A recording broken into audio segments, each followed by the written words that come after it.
நம்மோடு அரசியல் விமர்சகர் திராவிட இயக்க ஆய்வாளர் ஐயா துரை கருணா அவர்களை நான் வரவேற்கிறேன். ஐயா, இன்றைக்கு நம்ம அம்மையார் சசிகலா அவர்களுடைய செவ்வியை நான் பேசினேன். இப்போ நான் உங்கள்கிட்ட அவர்கள் பேசியதில் ஒரு முக்கியமான விவகாரத்தை தமிழ் மக்களுக்காக கெடுக்கிறேன். மரியாதைக்குரிய நம்முடைய சகோதரர் வழக்கறிஞர் அவர்கள் மிகச் சிறப்பாக இளந்தமிழ் ஆர்வலன் தன் கருத்தை வைத்தார். விவசாயிகளுடைய குறைகளை அவர் வைத்தார். நான் என்ன கேட்குறேன்னா, தமிழ்நாட்டில் ரேஷன் கடையில் இறஞ்சப்பட்டிருக்கக்கூடிய இறக்குற போது கடைகளுக்கு இறக்கல் ஏற்றம் இருக்கும் அல்லவா, அவற்றில் மற்றும் 1900 கோடி ரூபாய்க்கு கீழே அரிசி வீண் விரயமாக இருக்கிறது திமுக அரசு ஒரு கணக்கு எழுதியிருக்கிறது. இதை அவர் சுட்டி காட்டுகிறார். அம்மையார் தமிழக வரலாற்றில் ஒரு மினி சட்டமன்றத்தை நடத்தி கொண்டிருப்பதான் ஜெயா டிவி. மற்றவர்கள்லாம் இப்படி நடத்த போகிறதில்லை. நிச்சயமாக ஜேபிசி கொண்டு வந்து அம்மா சொல்கிறாங்க, இதில் ஜாயின்ட் பார்லிமெண்ட் கமிட்டி கேட்குறோம்ல திமுக, இதற்கு ஒரு விசாரணை தேவை. கீழே சிந்தன அரிசிக்கு 2000 கோடி. ஐயா, நீங்கள் என்ன பேச போறீங்கன்னு எனக்கு தெரியாது. இது ஒரு கேள்வியை உங்கள்கிட்ட வச்சுட்டேன். நிச்சயமாக திராவிட முன்னேற்ற கழக ஆட்சியில் இது போன்ற கணக்குகள் எழுதுவது என்பது காலங்காலமாக நடைபெறுகிறது. மரியாதைக்குரிய மறைந்த முன்னாள் அமைச்சர் திரு கருணாநிதி ஆட்சி காலத்திலேயே ஏராளமான பல்லாயிரக்கணக்கான டன் அரிசிகளை எளிதென்றுச்சு அப்படின்லாம் சொன்னாங்க. அதே பணிதானே? ஆமாம்.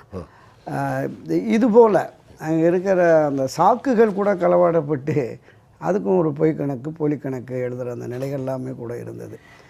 இன்றைக்கு இந்த விலையில்லா அரிசி என்று நாம் மத்திய தொகுப்பிலிருந்து பணம் போட்டு வாங்கி ஏழை எளிய மக்கள் பசியாற வேண்டும் என்பதற்காக இந்த திட்டத்தை கொண்டு வந்து அமுல்படுத்தி இருக்கிறோம். அப்போ இவர்கள் பயன்பாட்டுக்கு போகிற அரிசியில் கிட்டத்தட்ட 2000 கோடி ரூபாய் அளவிற்கான ஒரு இழப்பை ஏற்படுத்தி இருக்கிறார்கள். 1900 கோடிக்கு மேலே. ஐயா, எவ்வளோ பெரிய இழப்பு! 2000 கோடி. நிச்சயமாக. ஆமாம் ஆமாம். நிச்சயமாக இந்த அரசினுடைய செயல்பாடு, இந்த அரசினுடைய கையாளாகத்தனம், இந்த அரசினுடைய இந்த ஆட்சியினுடைய அவலங்களை தான் திருமதி வி.கே. சசிகலா அவர்கள் பட்டியலிட்டிருக்கிறார் அப்படின்னு தான் நான் பார்க்குறேன். இந்த தஞ்சை பூமியைச் சேர்ந்தவர் என்கிற முறையில் அவர் மிக வருத்தத்தோடு இதை பதிவு செய்திருக்கிறாரு. ஒரு பிரதான எதிர்க்கட்சி என்கிற இடத்தில் உறுதியோடு நின்று இந்த கருத்துக்களை அவர் பதிவு செய்திருக்கிறார் அப்படின்னு தான் பார்ப்போம். பொதுவாகவே நம்ம தஞ்சை பூமியை சோழ வளநாடு சோறு உடைத்து அப்படின்னு சொல்லுவோம். மாடு கட்டி போரடித்தால் மாளாது சென்னல் என்று யானை கட்டி போரடித்த பூமி அந்த பூமி. கண்டிப்பாக கிட்டத்தட்ட முப்போகம் விளைந்தது. குறுவை, சம்பா, தாளடி என்று முப்போகம் விளைந்த அந்த பூமியில் இன்னைக்கு ஒரு போகம் விளைவிக்கக்கூட முடியாத ஒரு நிலை. ஒரு போகத்திலேயும் சிக்கலாயிட்டு. ஏற்கனவே கர்நாடகத்து அரசனுடைய அந்த வஞ்சகத்தனத்தால் காவிரியில் போதுமான அளவுக்கு நீர் வராததால் இந்த ஒரு போகத்தையும் சரியாக நம்ம அறுவடை செய்ய முடியாத நிலை இருக்கிறது. அப்படி மிகுந்த சிரமப்பட்டு கடனை வாங்கி பயிர் செய்தால் ஒன்று காய்ந்து கிடக்கிறது, இல்லை மழை பெய்து கிடக்கிறது. ஒன்று வறட்சி, இன்னொன்று வெள்ளம்.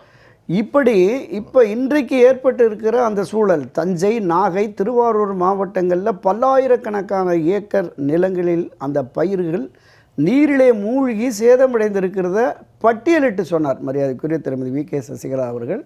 அங்கே உள்ள நிலவரங்களை யதார்த்த நிலையை பட்டியலிட்டு சொல்லியிருக்கிறார். ஆனால் அதே பகுதியைச் சேர்ந்த ஒரு அமைச்சர் டிஆர்பி ராஜா, அவர் இந்த கார்ப்பரேட் கம்பெனிகளின் அமைச்சர் அப்படிங்கிறது தான் தஞ்சை பகுதியில் சொல்லாடர் பேச்சு இருக்கு. அவர் இப்போ மழை வெள்ளம் அதிகரித்திருக்கிறது, அதிகமான மழை வந்ததால் பயிர்கள் நீரில் மூழ்கி கிடக்கிறது அப்படின்னு செய்திகள் வந்த வண்ணம் இருக்கிறது. அந்த பகுதியை பார்வையிட்டு அப்படி ஒன்றும் பெரிய அளவில் சேதமில்லைன்னு கடந்து போகிறார் டிஆர்பி ராஜா. ஆமாம். அப்போ இப்படித்தான் அமைச்சர்கள் இருக்கிறார். கள யதார்த்தத்தை, நிலைமையை உணர்ந்து அந்த பாதிப்பிலிருந்து விவசாயிகளை மீட்டெடுக்க வேண்டும் என்கிற பார்வையே இந்த அரசுக்கு இல்லை அப்படின்னு தான் நம்ம இல்லை. ஒரு விஷயம் டிஆர்பி ராஜா பற்றி சொன்னீங்க, ஒரு சின்ன குறிப்பு. அக்காலத்தில் கீழ்மட்டத்திலிருந்து வருபவர்கள் மக்களுடைய உணர்வுகளை புரிந்து கொண்டவர்கள் அமைச்சிலே அலங்கரிப்பார்கள். டிஆர்பி ராஜா ஒரு டைனாஸ்டி பாலிடிக்ஸ் தான் அடையாளம் தானே?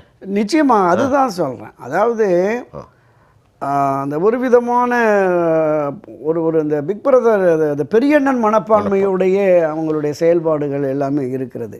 அடிப்படை விவசாயிகளுடைய அந்த பகுதியில் பிறந்தவர், அவர் மன்னார்குடியை சேர்ந்தவர் தான் நினைக்கிறேன். அந்த பகுதியைச் சேர்ந்தவர் அந்த விவசாயிகளுடைய சிரமங்களை உணரவில்லை, விவசாய பயிர்களுடைய பாதிப்பை உணரவில்லை என்றால் அந்த பகுதி மக்கள் விவசாயிகள் எப்படி இவரை மதிப்பார்கள், இந்த ஆட்சியை மதிப்பார்கள்ங்கிறத அவர் உணர மறுக்கிறார். அதாவது எப்பவுமே இந்த அரசு வந்தாலே ஆட்சி அதிகாரத்தில் இல்லாத பொழுது, எதிர்க்கட்சியாக இருக்கிற பொழுது பல்வேறு வாக்குறுதிகளை கொடுப்பாங்க. ஆனால் ஆட்சிக்கு வந்த உடனே அதை முற்றும் முழுவதுமாக மறந்துவிட்டு தங்களுக்கான விஷயங்களை, தங்களுக்கான தொழில்களை வளப்படுத்துவது, தங்களை வளப்படுத்திக் கொள்வது, எதிலே எவ்வளவு ஆதாயம் பெறுவது என்கிற போக்கு, என்கிற பார்வை தான் திராவிட முன்னேற்றக் கழக அரசுக்கு இருக்கிறது அப்படிங்கிறத நம்ம பார்க்குறோம். விவசாயிகள் தங்கள் பிரச்சனைகளுக்காக போராடினா அந்த போராடுகிற விவசாயிகள் மீது குண்டர் சட்டத்தை போடுறாங்க. இப்போ எந்த அளவுக்கு ஒரு அவலமான நிலைக்கு இந்த அரசு போயிடுச்சு. விவசாயிகள் மீது தங்களுடைய நியாயமான கோரிக்கைகளுக்காக போராடுவர்கள் மீது குண்டர் சட்டம் என்பது எந்த ஆட்சியிலும் எளிய மக்கள் அல்ல, அவங்க ஒரு அவலம். அதுதான் சொல்கிறேன், பிரச்சனைகளுக்கு தீர்வு காணணும், அவர்கள் கோரிக்கைகளை செவி கொடுத்து கேட்டு அதற்கு என்ன தீர்வு என்பதை குறைந்தபட்சம் நீங்கள் ஒரு 10 கோரிக்கை வைக்கிறாங்கன்னா அழைச்சி பேசுங்க. இப்போதைக்கு ஒரு 5-6 கோரிக்கைகளை நிறைவேற்றுகிறோம், அடுத்த கோரிக்கைகளை பின்னர் பார்ப்போம் அப்படின்னு சொல்லுங்கள். இது மட்டும் இல்லை, வெறும் விவசாயிகள் பிரச்சனை மட்டுமே இல்லை. இந்த ஆட்சி அமைந்த ஓரளவுக்கு எல்லோருமே பொறுமை காத்தார்கள், எல்லா பிரிவினரும். ஓராண்டு முடிந்த உடனே நீங்கள் எதிர்க்கட்சி தலைவராக இருந்த பொழுது என்னவெல்லாம் வாக்குறுதி கொடுத்தீர்களோ, 2021 தேர்தலின் போது தேர்தல் வாக்குறுதிகளாக என்னவெல்லாம் நீங்கள் கொடுத்தீர்களோ அதை நிறைவேற்றுங்கள் என்று போராட்ட களத்துக்கு வந்துட்டாங்க.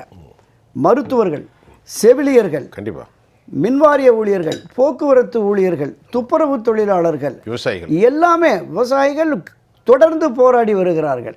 இதை தாண்டி ஜாக்டோ அமைப்பு, அரசு ஊழியர்கள், ஆசிரியர்கள்னு எல்லா தரப்புமே போராட்ட களத்துக்கு வந்துருச்சு. நீங்கள் கொடுத்த வாக்குறுதியை நிறைவேற்றுங்கள். இப்போ உதாரணத்திற்கு நம்ம பல பதிவுகளில் நம்ம பேசியிருக்கோம் இதே அரங்கத்தில். இப்போ மருத்துவர்கள் தங்களுடைய ஏற்கனவே மறைந்த முன்னாள் முதலமைச்சர் திரு கருணாநிதி ஒரு அரசாணை பிறப்பித்து அதை நிறைவேற்ற முயற்சித்தார். அவர் காலமாகிட்டார். அதற்கு பிறகு அது அப்படியே கிடப்பில் போடப்பட்டிருக்கிறது. அந்த அரசாணை 354 நிறைவேற்றுங்கள் என்று கடந்த 2.5-3 ஆண்டுகளாக மருத்துவர்கள் போராட்ட களத்துக்கு வந்துடுறாங்க. எல்லாவித போராட்டமுமே நடத்திக்கிட்டு இருக்காங்க. அவர்கள் கடந்த ஆட்சியின் போது போராடிய பொழுது அவர்களை சமாதானப்படுத்தி காலவரையற்ற உண்ணாவிரதம் அவர்களை அமைதிப்படுத்தி, நான் ஆட்சிக்கு வந்தால் விரைவாக 1 மாத காலத்தில் உங்களுடைய கோரிக்கைகளுக்கு தீர்வு காண்பேன், எனவே நீங்கள் உடலை வருத்தி உங்கள் உயிரை வருத்தி நீங்கள் காலவரையற்ற உண்ணாவிரதம் மேற்கொள்ள வேண்டாம் என்று தெரிவித்த அன்றைய எதிர்க்கட்சி தலைவர் இன்றைய முதலமைச்சர் திரு மு.க. ஸ்டாலின் அவர்கள் அது தொடர்பாக எந்த நடவடிக்கையுமே இல்லை. இதில் என்ன மிகப்பெரிய கொடுமைனா, இந்த கொரோனா காலகட்டத்தில் தங்களுடைய உயிரை பணயம் வைத்து இரவு பகல் பாராமல் இந்த மக்களை காக்கும் பணியில் தீவிரமாக ஈடுபட்ட 11 மருத்துவர்கள் உயிரிழந்திருக்கிறார்கள். இதில் இந்த 11 மருத்துவர்களுக்கு எந்தவித உதவியும் நிவாரணமும் இல்லை. ஒரு 10 மருத்துவர்கள் குடும்பம் சரி இந்த அரசு இப்படி தான் அப்படின்னு சொல்லிட்டு அவங்க கடந்து போயிட்டாங்க. மருத்துவர் விவேகானந்தன் என்பவர் மிக நடுத்தர குடும்பத்தை சேர்ந்தவர், சாதாரண குடும்பத்தை சேர்ந்தவர். அவருடைய மனைவி ஒரு பட்டதாரி. அவருக்கு ஒரு அரசு வேலையாவது கொடுங்க. கொடுக்கல. நீங்கள் கள்ளச்சாராய சாவு செத்து போனால் அவன் குடும்பத்துக்கு ஏதாவது உதவி, விபத்தில் செத்து போனால் அவன் குடும்பத்துக்கு வேலை வாய்ப்பு, ஒரு உயிர்காக்கும் மருத்துவர் குடும்பத்திற்கு கூட நீங்கள் வேலை வழங்கலை அப்படின்னு சொன்னால் இந்த அரசு என்ன அரசுங்கிற ஒரு அருமையான பாயிண்ட். இப்படிப்பட்ட சூழல் என்பது உண்மையிலேயே மக்கள் மனதிலிருந்து இந்த ஆட்சி அகற்றப்பட வேண்டும் என்கிற உணர்வு வந்துருச்சு. இத்தனை காலமும் போராடி இதில் என்னன்னா, தன்னுடைய தந்தையார் திரு மு.க. ஸ்டாலின் கொண்டு வந்த அந்த அரசாணையை ரத்து செய்து ஒரு புதிய அரசாணையை பிறப்பிக்கிறாங்க. பிற மாநிலங்களை விடவும் 40,000 ரூபாய் சம்பளம் குறைவாக நாங்கள் வாங்குகிறோம். கண்டிப்பாக போதுமான அளவிற்கு மருத்துவர்கள் இல்லை. 5 மருத்துவர்கள் இருக்கிற இடத்துல 2 மருத்துவர்கள் இருக்கிறாங்க. 12 மருத்துவர்கள் இடத்துல 5 மருத்துவர்கள் இருக்காங்க.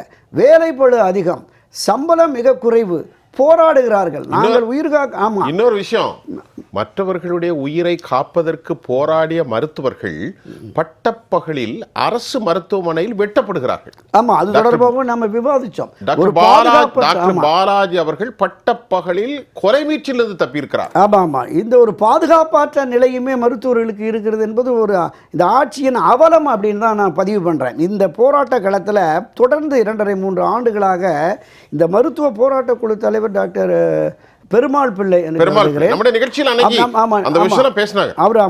அவரு தொடர்ந்து இந்த விஷயத்தை வலியுறுத்தி வருகிறார். இங்க பேசினாரு. பலமுறை அமைச்சர்களை சந்தித்து வலியுறுத்தி இருக்கிறாங்க, பலமுறை அதிகாரிகளை சந்தித்து வலியுறுத்தியிருக்கார், அரசு செயலர்களை சந்தித்து வலியுறுத்துகிறார்கள். இறுதியாக சட்ட போராட்டமாவது நடத்துவோம் என்று சட்ட போராட்டம் நடத்தினா அங்கே சட்ட போராட்டத்தில் நீதிமன்றம் உத்தரவு பிறப்பிக்கிறது 4 மாதத்திற்குள்ளே இந்த பிரச்சனையை தீர்த்து அவர்களுடைய கோரிக்கையை நிறைவேற்றுங்கள்னு. 6 மாதம் 1 வருடம் ஆயிடுச்சு, இன்னுமே இல்லை.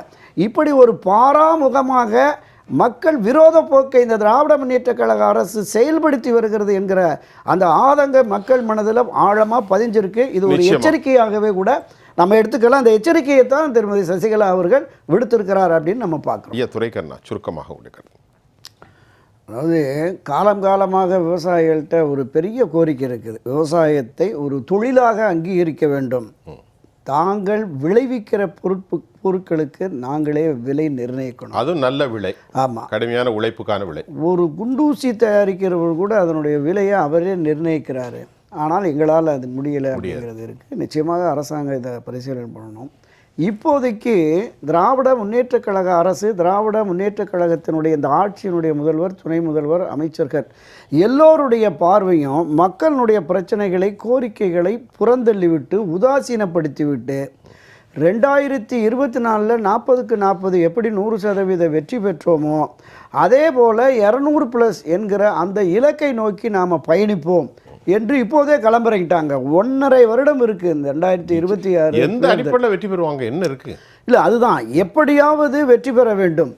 இந்த சாமவேத தான தண்டம் என்று ஆட்சி அதிகாரம் இருக்கிறது, நிர்வாகம் நம்மிடம் இருக்கிறது, காவல்துறை நம்மிடம் இருக்கிறது. போதாக்குறைக்கு மௌனம் சாதிக்கிற எந்த பிரச்சனை ஆனாலும் மக்கள் பிரச்சனைக்காக குரல் கொடுக்காத ஒரு 10-12 அரசியல் கட்சிகள். இதில் மிகப்பெரிய வேதனை என்னென்னா, பொது உடைமை கட்சிகள் கூட போராட்ட களத்திற்கு வராமல் இப்படி இணங்கி போகிறார்களே அப்படிங்கிற வேதனையும் விவசாயிகள் மத்தியில் நிச்சயமாக இருக்குது.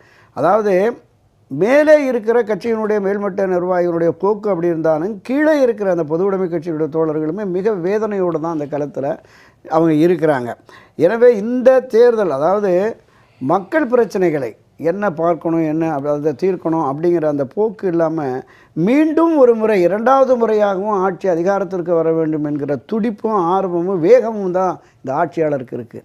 என்ன காரணம்னு கேட்டிங்கன்னா, மரியாதைக்குரிய அண்ணா திராவிட முன்னேற்ற கழகத்தினுடைய நிறுவன தலைவர் புரட்சித் தலைவர் எம்ஜிஆர் ஒரு ஹார்ட்ரிக் வெற்றியை பெற்றார். 1977, 80, 84 தொடர் வெற்றி 3 சட்டப்பேரவைத் தேர்தலில். மரியாதைக்குரிய அம்மா அவர்களும் 2011, 2016 ஒரு 32 ஆண்டுகளுக்கு பிறகு ஆட்சி கட்சியை மீண்டும் ஆட்சி கட்சி என்கிற நிலையை உருவாக்கினார். ஆனால் அந்த தொடர் வெற்றியை திராவிட முன்னேற்ற கழகம் இதுவரை பெற்றதில்லை. எனவே அதை இலக்காக வைத்து மீண்டும் ஒரு தொடர் வெற்றியை பெற்று ஆட்சி அதிகாரத்திற்கு வர வேண்டும் என்று விரும்பி அவர்கள் இந்த களப்பணி ஆற்றுகிறார்கள். ஆனால் மக்களுடைய அதிருப்தியும் வெறுப்பும் மிக அதிகமாக இருக்கிறது என்பதை அவர்கள் உணர மறுக்கிறார்கள். இந்த நேரத்தில் ஒரு பலகீனமான நிலையில் அண்ணா திராவிட முன்னேற்ற கழகம் பிரதான எதிர்க்கட்சி ஒரு பலகீனமான நிலையில் இருப்பது அவர்களுக்கு ஒரு மிகப்பெரிய ஆதாயமாக தெரிகிறது. ஒன்றுபட்ட அதிமுக, வலிமை மிக்க அதிமுக வந்தால் மட்டுமே திமுகவை தோற்கடிக்க முடியும். மரியாதைக்குரிய திருமதி வி.கே. சசிகலா அவர்கள் சொன்னது மாதிரி 2026 அண்ணா திராவிட முன்னேற்ற கழகம் ஆட்சி அமைக்க வேண்டுமென்றால் ஒன்றுபட்ட ஒருங்கிணைந்த அண்ணா திராவிட முன்னேற்ற கழகம், வலிமைமிக்க அண்ணா திராவிட முன்னேற்ற கழகம் திமுகவை போல ஒரு வலிமைமிக்க கூட்டணியை உருவாக்கி இந்த ஆட்சியை அகற்ற வேண்டும் என்று மக்கள் விரும்புகிறார்கள். அப்படி ஒரு வலிமையான கூட்டணி வருகிற பொழுது மக்கள் அதற்கு ஆதரவளிப்பார்கள். அதைத்தான் திருமதி வி.கே. சசிகலா அவர்களும் தெரிவித்திருக்கிறார். சிறப்பு சார்.